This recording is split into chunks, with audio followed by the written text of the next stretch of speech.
आनंदम परम सुखदम केवलम ज्ञानमूर्ति द्वंद्वातीतं गगन सदृशं तत्त्वमस्यादि लक्ष्यम् एकं नित्यं विमलमतुलं। गुरु कैसे होने चाहिए आज शिष्य कैसा होने चाहिए। गुरु पूरा के शिष्य पूरा रंग उठी चढ़ता है जिसे दोनों चीजा निकाल लेती हैं। अगर गुरु पूरा हो रहा और शिष्य कमा अधूरा हो रहा है तो गुरु ने क्या करना। गुरु अधूरा हो शिष्य पूरा होए बन भी जाता है। पर ठीक असूल रास्ता तरीका यो ही है कि गुरु पूरा तो शिष्य पूरा। जैसा गुरु होए वैसा शिष्य भी होए या फिर हो इस जन्म दे विच रंग चढ़ जाता कुछ लै जाता है। तो गुरु शिष्य कैसा होना चाहिए बोलो। सतगुरु के लक्षण यही मन में लेवे धार निरख परख कर शीश दे सेवक बने विचार। हो चुका ऐसा सतगुरु जब मिले शिष्य भी पातर होए पूर्ण श्रद्धा शक तो लेश न मातर होए।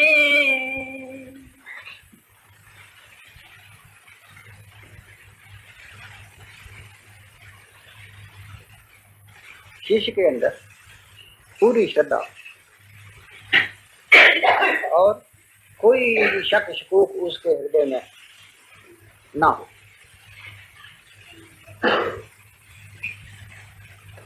शक शकूक जो हैं ये रास्ते के एक प्रकार के रोड़े हैं।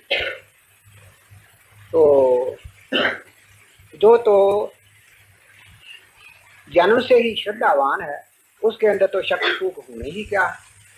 परंतु जो जन्म से नहीं अपना साधन करके तो पुरुषार्थ करके कुछ किसी मंजिल पर पहुंचते हैं तो उस मंजिल पर पहुंच कर उस अब समझना चाहिए कि अब मैं पात्र बन गया कि उसके अंदर किसी प्रकार का शक भी न रह जाए शंका भी न रह जाए।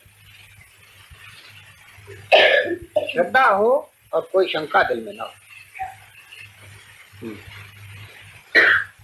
जाति वर्ण अभिमान तजे होके रहे अधीन गुरु वाक्य सच मान कर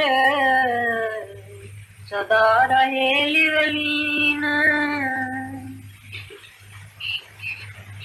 उच्ची जात का मैं पुरानी जात का हूँ या मैं धनवान हूँ या मैं कुर्सी वाला हूँ इस प्रकार की किसी भी गुण की उसके अंदर का अभिमान ना।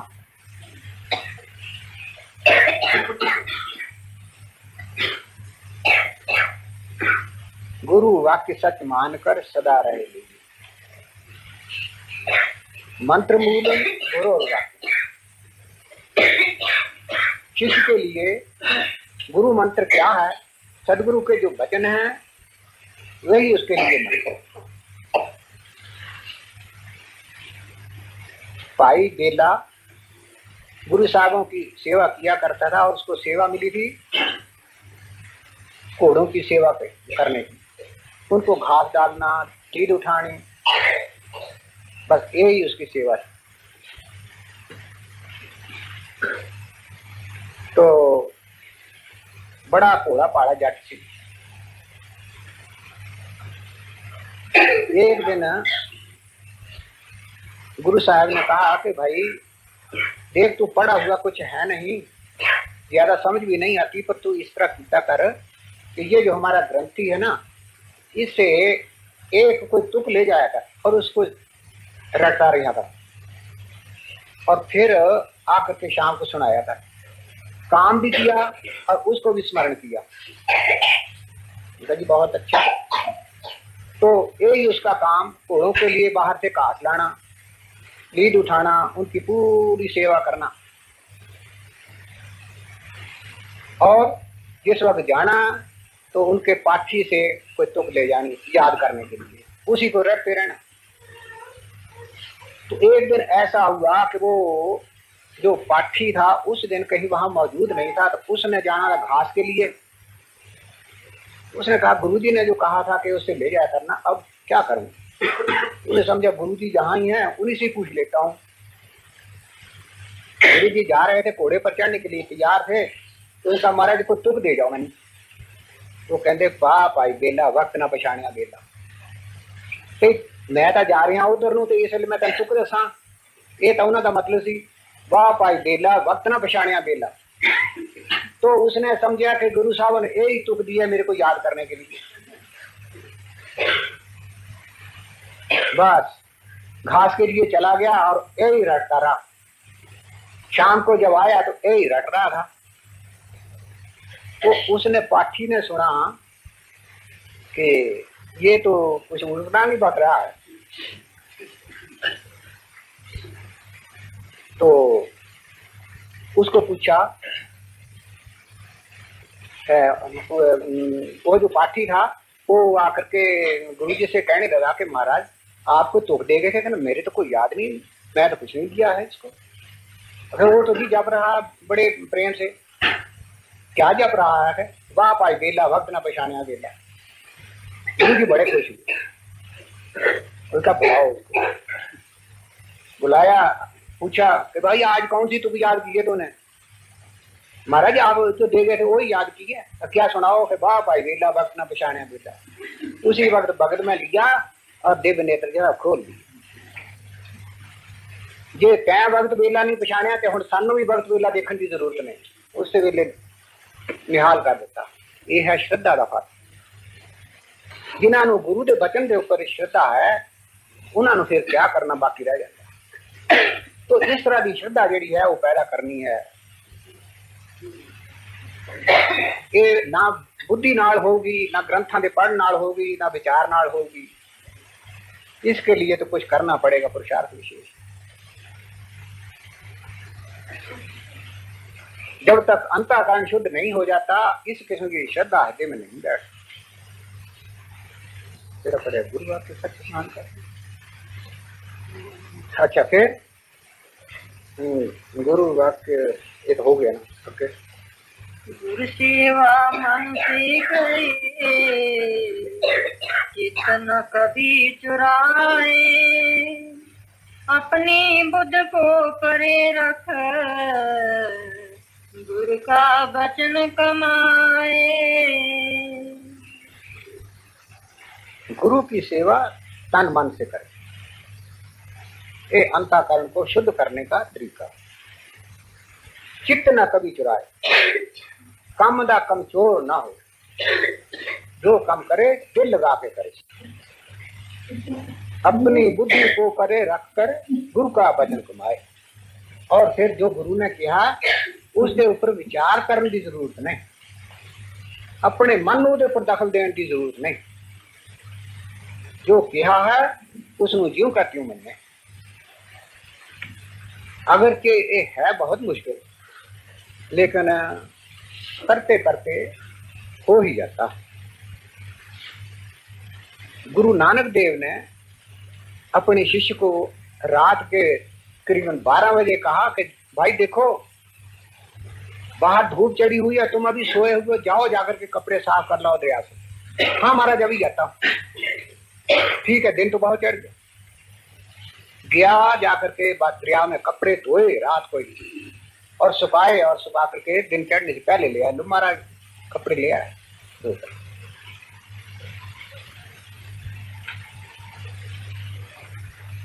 अब कहाँ इसको कह सकते हैं कि अकल ने काम किया। कोई दूसरा आजकल का होता तो कहता महाराज आप तो अब बड़ी उम्र के हो गए ना, 70-72 हो गए, आपको ठिकाने नहीं रही। गुरुजी देखो तो सही, रात 12 बजे अभी तक घड़ी देखिए नहीं।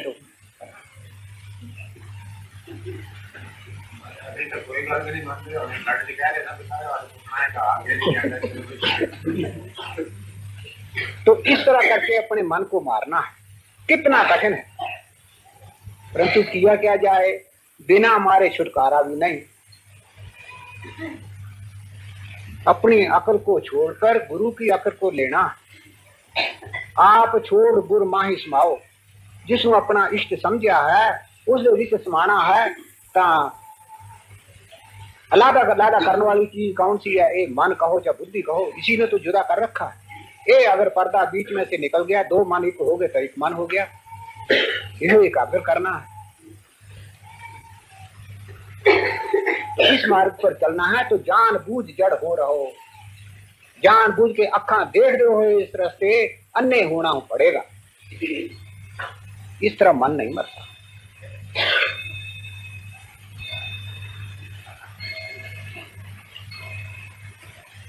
हाँ चलो। हुक्म करें जो सतगुरु, भला उसी में जान। गुरु जो करते कर्म है,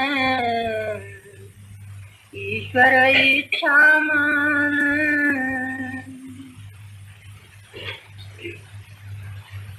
सतगुरु भेजे नर्क को तो स्वर्ग की न रखे आस। इस बात को सदगुरु ही जानते हैं कि मेरी भलाई कहाँ, स्वर्ग में है कि नर्क में।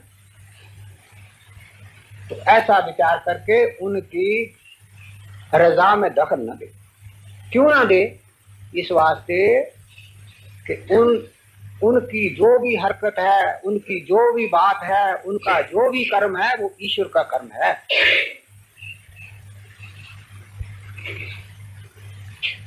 उनके मन और बुद्धि जब बीच में से निकल गए तो बाकी रह क्या गया? परमात्मा ही रह गया। हम लोगों ने साधन करके करना क्या है? हमारे और परमात्मा के दरमियान जो पर्दा है उसको निकालना, वो ही मन बुद्धि है। तो जिन्होंने मन बुद्धि को निकाल दिया, परमात्मा ही बाकी रह गया। तो सदगुरु वो हैं जिन्होंने मन बुद्धि को निकाल दिया, परमात्मा ही बाकी है। जब वो परमात्मा है तो उनकी जो भी आज्ञा है वो अपनी आज्ञा नहीं, वो ईश्वर आज्ञा है।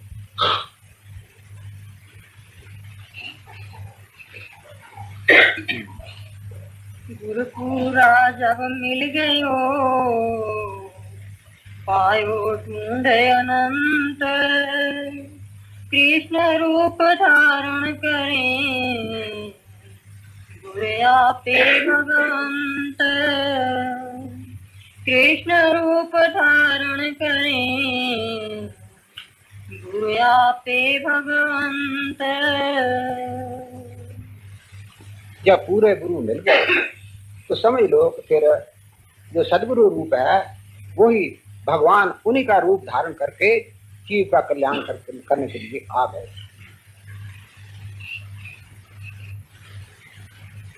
परमात्मा का वही रूप है जिनकी रही भावना जैसी, प्रभु मूर्ख देखी जैसी। जिस रूप में भगवान को देखना चाहता है, भगवान उसी रूप में उसके सामने प्रकट हो जाते हैं। तो अगर सतगुरु का रूप भगवान का समझ रखा है, सतगुरु रूप, तो भगवान उसी रूप में आकर के उसका कल्याण कर देते हैं। इस ग्रंथ में जगह जगह कृष्ण शब्द आया है भगवान की जगह। भगवान यहाँ कृष्ण रूप धारण कर, कृष्ण का रूप, तो कृष्ण शब्द यहाँ जो है ये किसके लिए आया? कर्षणार्थ कृष्ण है। जो कर्षण करने वाला है वही कृष्ण है। कर्षण कहते हैं खींचने वाला। चुंबक, चुंबक लोहे को खींचता तो वो सबसे बड़ा चुंबक है, और हम जो है वो लोहे के टुकड़े।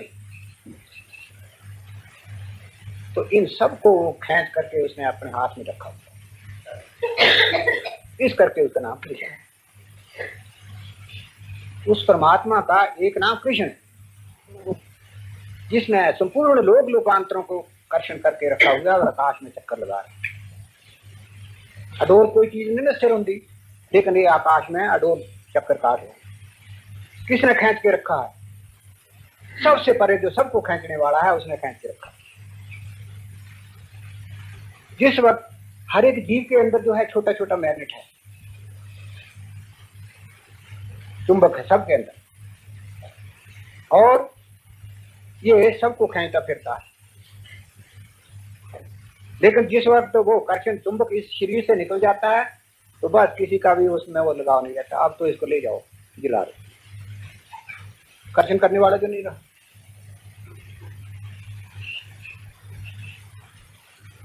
इसने सबको अपनी तरफ खींच के रखा था, वो उसके अंदर नहीं रहा। लोहे के टुकड़े चारों तरफ पड़े हैं, लेकिन जब चुंबक यहाँ नहीं है तो खींचेगा कौन? फिर वो किसी काम का नहीं।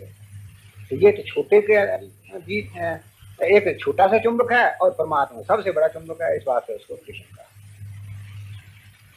गुरु गौरी भगवा धारे देश, गुरु मंत्र सस्ता किया फिरते देश विदेश। गुरु कैसा होना चाहिए उसके लिए कुछ कह रहे हैं। कहते हैं शिष्य के कान में फूंक मार दी, गुरु मंत्र दे दिया और चलते बने।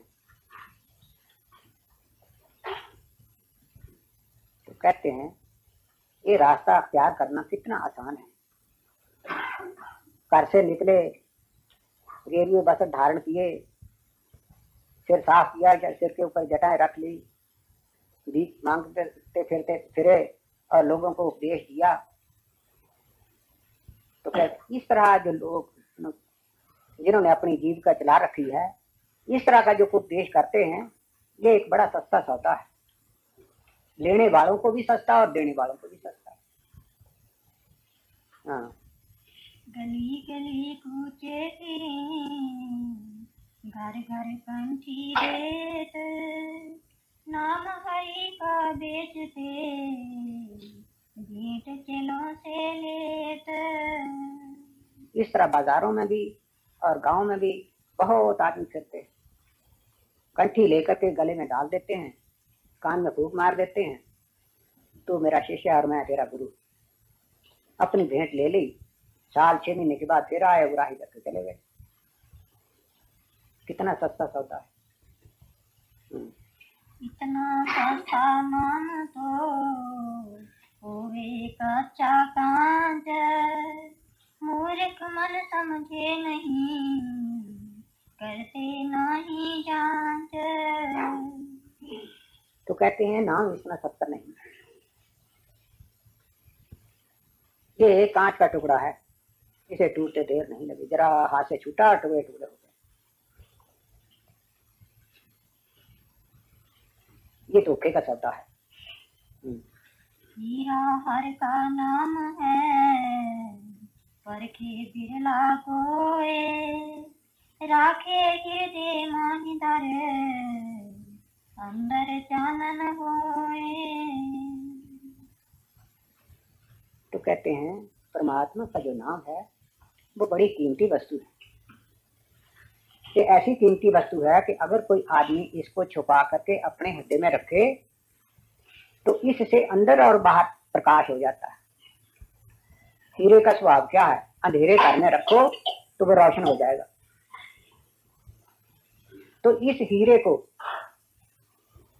इस प्रभु के नाम को अपने हृदय में छुपा कर रखो तो ये अंदर प्रकाश कर देगा। एक बैरूनी प्रकाश नहीं, ये रोशनी नहीं, ज्ञान का प्रकाश।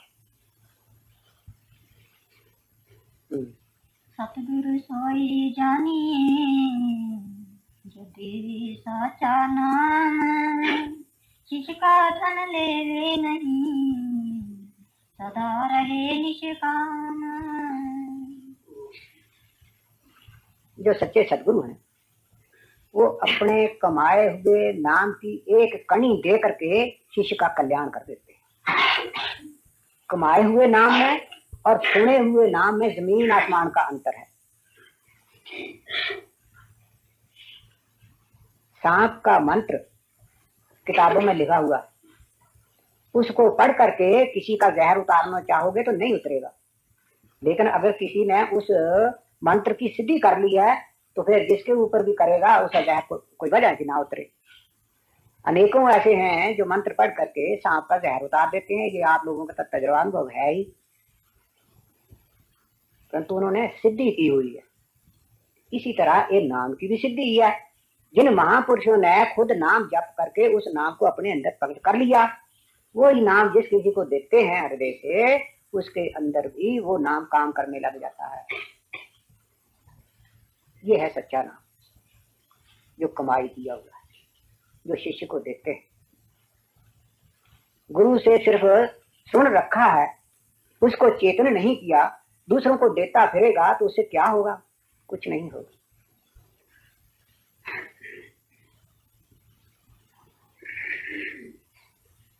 फिर जो देवे साचा नाम, शिष्य का तन लेवे नहीं, सदा रहे निष्काम। जो सच्चा गुरु होगा, जिसके पास नाम का धन है, भला वो शिष्यों से रुपए पैसे क्यों उगराहेगा? उसको क्या जरूरत? भला जिसके पास पारस होगा वो दूसरों के पैसे की क्या आशा रखेगा? अगर रखता है तो उसके पास अपना कुछ है नहीं, कमाई है नहीं। इस वास्ते जो सच्चे गुरु होते हैं वो शिष्य से कुछ लेते नहीं, ना उनके अंदर कामना होती ना लेते। अगर लेते हैं तो केवल मात्र उनका कल्याण करने के लिए। जिन्होंने अपना सर्वस्व त्याग किया, अपना कुछ रखा नहीं, अपना समझते नहीं, भला फिर वो दूसरे से क्यों लेंगे? तो यही एक बड़ी मोटी पहचान है।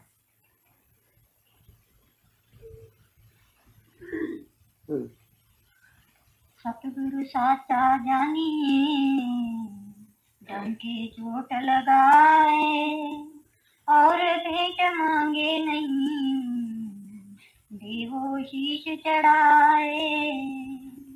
हाँ, तो कहते हैं सतगुरु शिष्य से कुछ भी नहीं लेते, लेकिन दूसरी तरफ सतगुरु शिष्य के पास छोड़ते भी कुछ नहीं, वो जड़ ही काट देते हैं। कहते हैं देने वाली चीज वो है, वो चीज दो जो तुमको फिर बार बार न देनी पड़े। कहते सिर ही आगे रख दो, सबसे कीमती चीज है तुम्हारे पास सिर, यही रख दो। इसको रख देने से क्या होगा? तुम्हें कुछ फिर देना बाकी न रहे, सब कुछ ही। सिर का मतलब क्या है? आपा भाव खुद ही, हे प्रभु मैं तेरा हूं और तू मेरा, बस। जब ये हो गया तो सब कुछ ही हो गया, कुछ बाकी न रहा। उसके बाद फिर क्या हो? उनकी आज्ञा के अंदर रह करके अपना जीवन व्यतीत करे। अगर ऐसा करता है तो फिर वो पाप पुण्य से बरी हो जाता है। तो जो पाप पुण्य से बरी हो गया तो फिर आप समझ सकते हैं कि उसका मार्ग क्या होगा और कहाँ होगा। समझ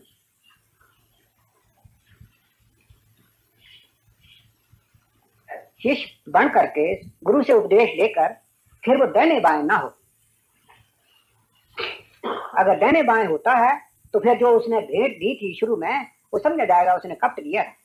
तो फिर जो कपट का व्यवहार करेगा उसको फिर उसकी क्या गति होगी तुम खुद ही समझ सकते हो। तो ये चीज है जो सदगुरु चाहते हैं।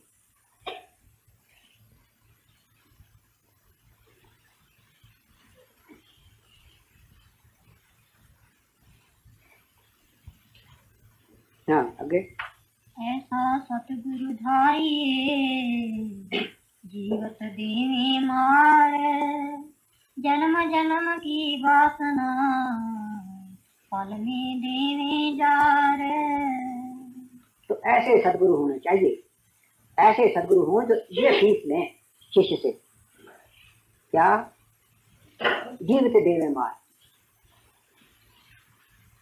जो पैदा हुआ है उसने एक दिन तो मरना ही है, लेकिन जो शिष्य सदगुरु के पास आकर के एक बार मर जाता है उसके बाद फिर उसको मरना बाकी नहीं रहता। बस उसका मरना जो है वो हमेशा के लिए खत्म हो गया, परंतु एक बार तो मरना ही पड़ेगा। तो मरे तो कहाँ मरे, कैसे मरे? सतगुरु के चरणों पर मरे। ये चाहे सतगुरु की फीस समझ लो और चाहे समझो कि उसकी कीमत है।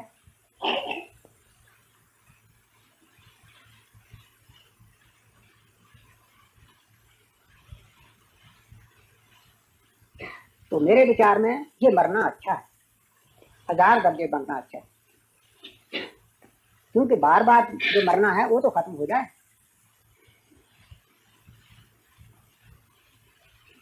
ऐसा होगा तो क्या होगा, जन्म जन्मांतरों की जो वासना है वो सब की सब खत्म हो जाए। वासनाएं गई तो जगत में कौन आता है, वासना ही हटा कर वापस लाती, नया पाप पुण्य उससे फिर बनता ही नहीं। सदगुरु क्या करते हैं, जब ये मर जाता है तो फिर इसको जिंदा कर लेते हैं, और जहां जिंदा हुआ फिर मरना कहां। भृंगी पैते पीठ जो होत भृंग तन अंत, कैसे अरियग पाप तज होत रूप भगवान। कहते हैं जिस तरह भृंगी एक कीड़े को लेकर के अपने घर में ले आता है, तो जिस वक्त वो ले आता है तो बड़ा भयभीत हो जाता है, भयभीत होकर के अपनी होश हवास जो है वो गुम हो जाती है उसकी। और जब होश में आता है तब वो कीड़ा फिर अपने आप को भृंगी के रूप में देखता है। वो जो पहले कीड़ा था गाजू कीड़ा वो नहीं रहता।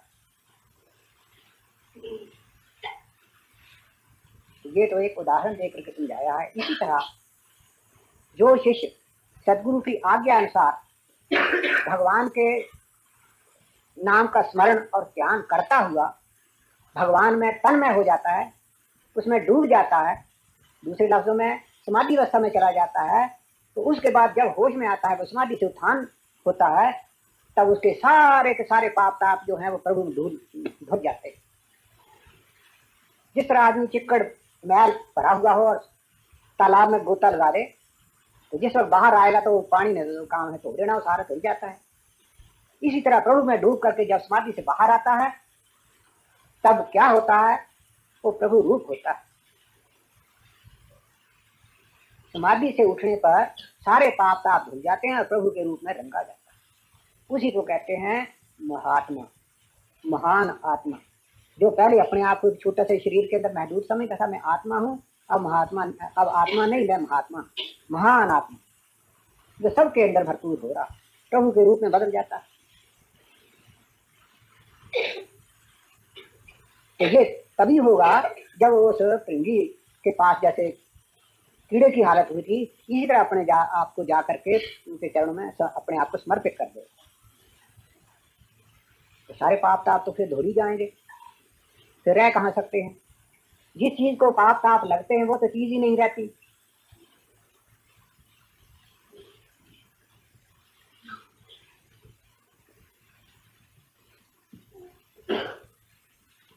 हाँ, भरम निवारे चित्त का दूर करे संदेह, रंगन प्रेम चढ़ाए दे ऐसा गुरु कर ले।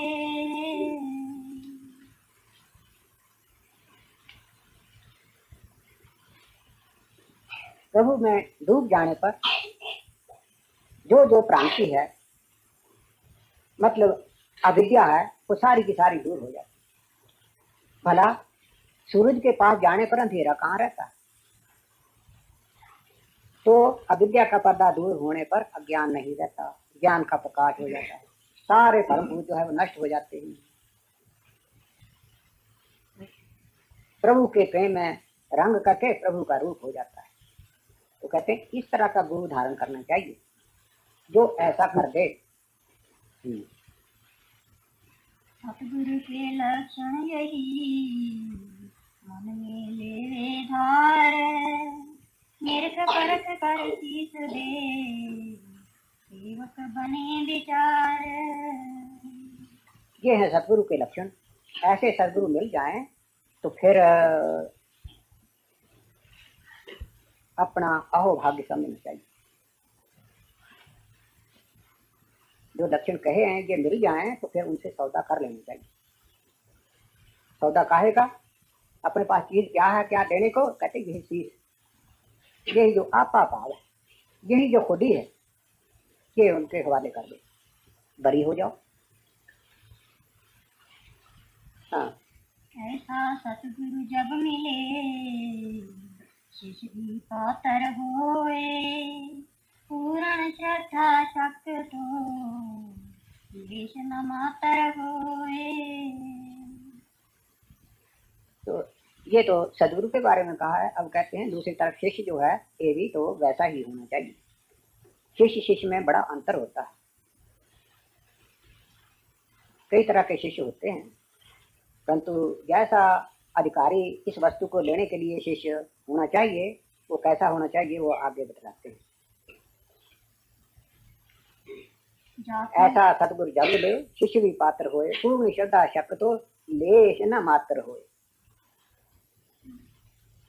कल परसों शायद बतलाया कि शिष्य के अंदर कौन से गुण होने लाजमी है जिससे अधिकारी समझा जाए।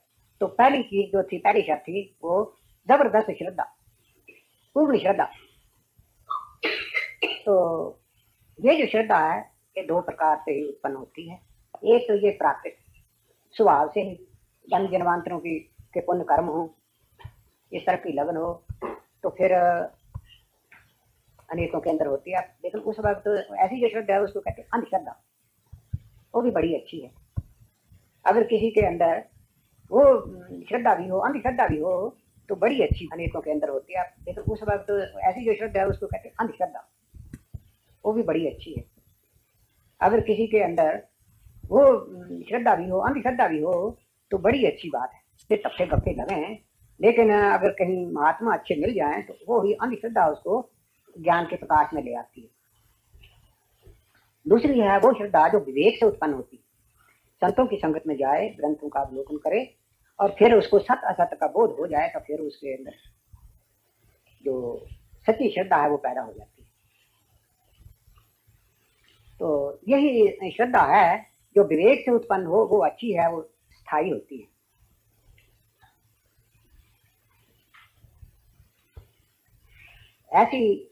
ऐसा विश्वास हो कि जो सदगुरु कहते हैं वो 16 में सच्ची बात है।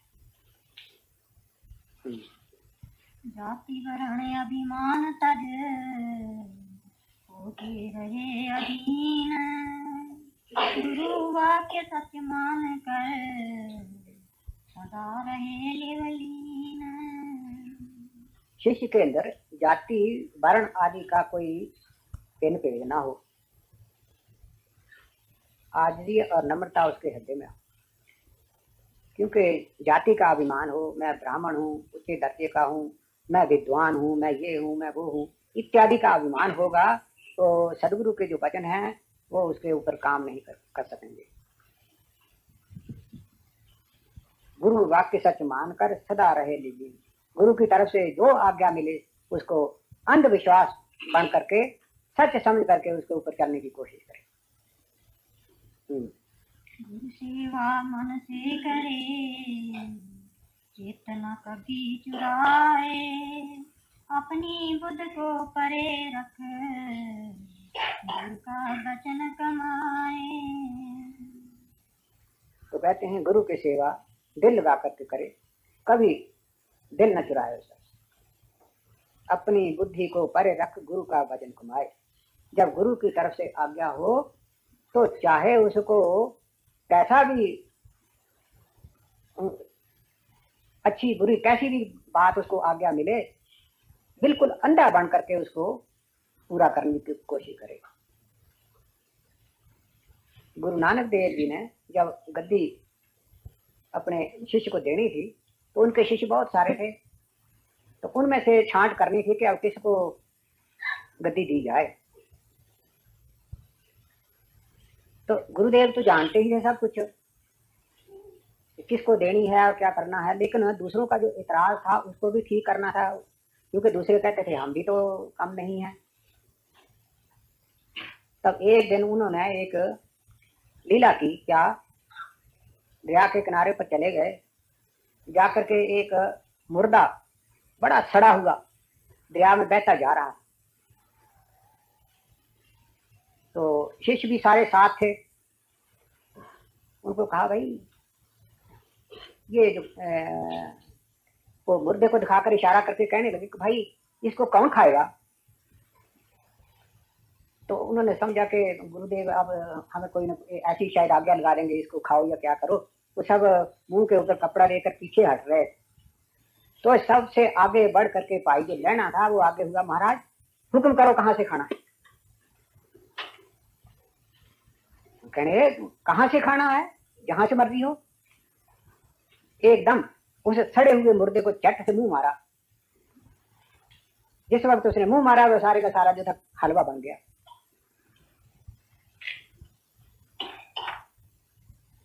तो पाई लेना जो था वो पास हो गया, बाकी सारे फेल हो गए। अब देखिए ये कितनी ये बात है, ये इसको क्या अंधश्रद्धा कहें कि सच्ची श्रद्धा कहें, क्या कहें। ये था एक परीक्षा जिसमें ये पाई लेना ही पास हुआ। तो यहाँ क्या बतलाया है कि गुरु के वचन को चाहे अटपटे ही मालूम हो, कुछ भी हो, जब गुरु का वचन है तो वचन ही है, वो अटल है। तुम्हारी श्रद्धा विश्वास अगर पूरा होगा तो कोई वजह नहीं कि वो सड़ा हुआ मुर्दा हलवा ना हो जाए। और दूसरी तरफ गुरु समर्थ है।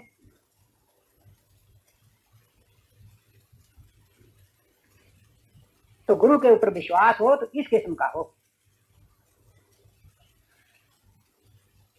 और ये कौन कर सकता है? वही कर सकता है जिसका मन मर चुका है, दूसरा नहीं कर सकता। तो इस मन को मारने के लिए जो युक्ति बतलाई है वो सबसे पहले वही बतलाई थी कि गुरु की जो भेंट है उसको दो, पापा पाप जो है उसको दो। वो अगर पहले दे चुके हो तो यहाँ पर ये नवोती न्याय के वहाँ सोच विचारने की बात ही कोई नहीं। वो जानते हैं कि गुरु जो है वो श्रेयाका है, मैं अंधा हूँ, गुरु के वचन गलत नहीं हो सकते। आसमान से सूरज चढ़ सकता है लेकिन गुरु के वचन नहीं चढ़ सकते।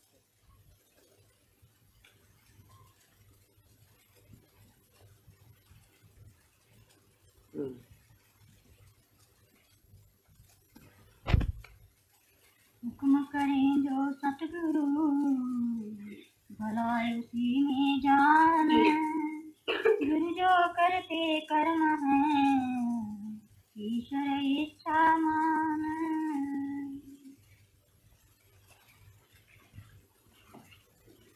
जिन्होंने अपने जीवन में गुरु की आज्ञा को पालन करने का अपना स्वभाव बना रखा है वो ही ऐसे मौके पर परीक्षा में पास होते। लेकिन जिन्होंने अपने जीवन में ही गुरु की आज्ञा का उल्लंघन किया हुआ उन्होंने ऐसे मौके पर क्या ही करना है। तो यही जो आदमी की अकल है ऐसे मौके पर आदमी को धोखा दे जाती है। आदमी की जो बुद्धि है ये 3 गुणों से मिलकर बनी हुई है। जिस वक्त जैसे कर्म का भुगतान होना होता है बुद्धि में आकर वैसा ही गुण स्थित हो जाता है और उसी को आगे अंकुर छूटता है।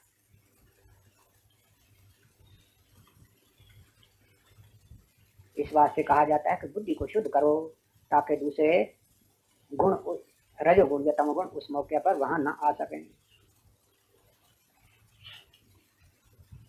हुक्म करें जो सदगुरु भला उसी में जान, फिर जो उनकी तरफ से जो आज्ञा हो उसको पूरी तरह पालन करे, उससे आगे पीछे ना हो। गुरु जो करते कर्म है ईश्वर की इच्छा मान। गुरु जो कुछ भी करते हैं गुरु का मन जो होता है, गुरु जो 3.5 हाथ के अंदर जिसको आप गुरु समझ रहे हो उनके अंदर जो चीज काम कर रही है, जो मन कर रहा है वो उन 3.5 हाथ का नहीं बल्कि जो पूर्ण ब्रह्मांड में भरपूर हो रहा है उसका जो मन है वो उसके अंदर से काम कर रहा है। जिस तरह रेडियाई लहरें जो है वो एक रेडियो के अंदर जो आवाज बरामद हो रही है ये वही है जो संपूर्ण ब्रह्मांड में है। रेडियो के अंदर जो दिखाई पड़ती है वो महदूद दिखाई पड़ती है, परंतु जरा बुद्धि से काम लो, सर्वव्यापक नहीं है वो। इसी तरह भक्त जब भगवान में लीन हो जाता है तो उसका अपना मन अलग नहीं रहता, वो ब्रह्मंडी मन का हो जाता है। जो संपूर्ण ब्रह्मांड में व्यापक है उसका मन उसके साथ मिलकर के वही रूप हो जाता है।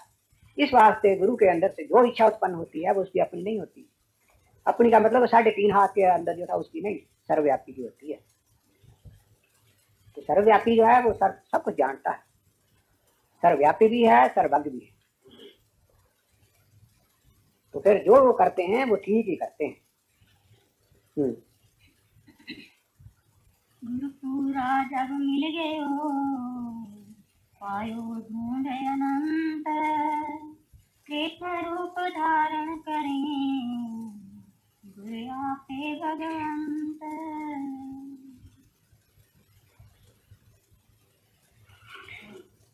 तो कहते हैं जब किसी को पूरा गुरु मिल गया तो फिर वो परमात्मा उसी रूप में आकर के शिष्य के सामने प्रकट होता है।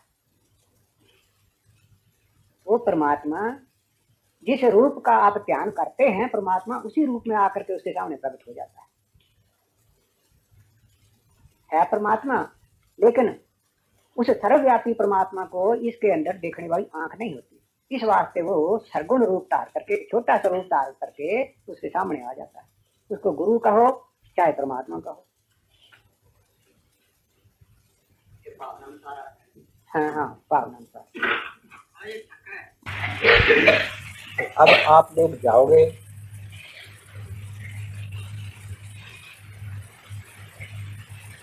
भाई,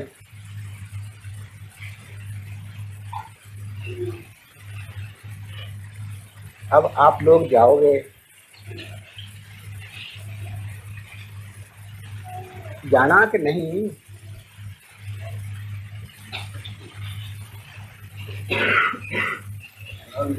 बोल रहे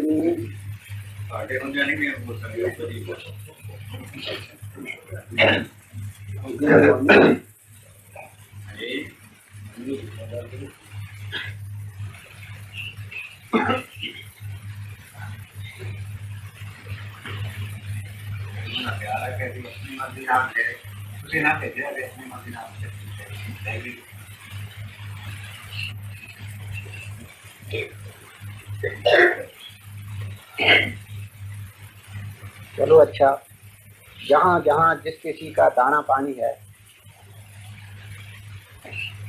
वहाँ जाना ही पड़ता है।